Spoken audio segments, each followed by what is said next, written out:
Good afternoon. Present కాకపోతే tuition నుంచి 585 marks సాధించిన శ్రీవల్లికి first of all congratulations. So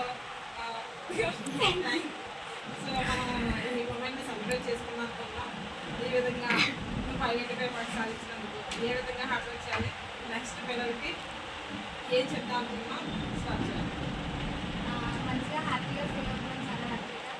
అంటే చాలా ఎక్కువ గ్రేడ్స్ తెచ్చుకోకపోతే ఫస్ట్ కోపం ఉండాలన్నమాట.